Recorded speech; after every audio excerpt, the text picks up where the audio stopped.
ரீசெண்டாக இப்போ ட்ரெண்டிங்கில் போயிட்டு இருக்க ஒரு விஷயம் என்னன்னா A2B உடைய 500 rupees இட்லி. ஸோ இதை பற்றி நிறைய பேர் வந்து யூடியூப்ல ரிவ்யூவும் கொடுத்துட்டு இருக்காங்க. அது கன்சியூம் பண்ணிட்டு அது எப்படி இருக்கு, எந்த மாதிரி இருக்கு அப்படின்னு சொல்லிட்டு என்ன சொல்றாங்கன்னா, இந்த இட்லியை வந்து பிரேக்ஃபாஸ்ட்டை நீங்க 1 month கன்சியூம் பண்ணும்போது உங்களோட ஏஜ் அப்படியே வந்து ரிவர்ஸ் ஆகும் அண்ட் வந்து 72 பயோ மார்க்கர்ஸ் வந்து உங்க பாடியில வந்து இம்ப்ரூவ்மெண்ட் இருக்கும் அப்படின்னு சொல்றாங்க. ஸோ அவங்க மார்க்கெட்டிங்காக என்ன வேணாலும் சொல்லிட்டு போகலாம். பட் வந்து அதை நம்ம கன்சியூம் பண்றதுக்கு முன்னாடி அது உண்மையாவே வந்து ப்ராப்பரான ரீசனா இருக்கா அப்படின்றது ஃபைண்ட் அவுட் பண்ணணும்.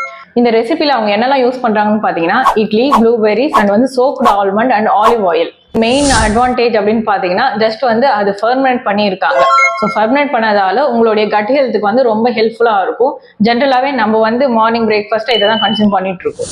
டிஸ்அட்வான்டேஜஸ்ன்னு பாத்தீங்கன்னா நிறையவே இருக்கு. இந்த ஒரு ரெசிபியை நீங்க ஒரு மீலுக்கு வந்து கன்சியூம் பண்ணும்போது உங்களுக்கு வந்து 900 calories வந்து பாடியில ஸ்டோர் ஆகுது அண்ட் வந்து 73 grams ஆஃப் ஃபேட் வந்து ஸ்டோரேஜ் ஆகுது. காஸ்ட் பாத்தீங்கன்னா ஒரு நாளைக்கு நீங்க 500 ஒரு மீலுக்கு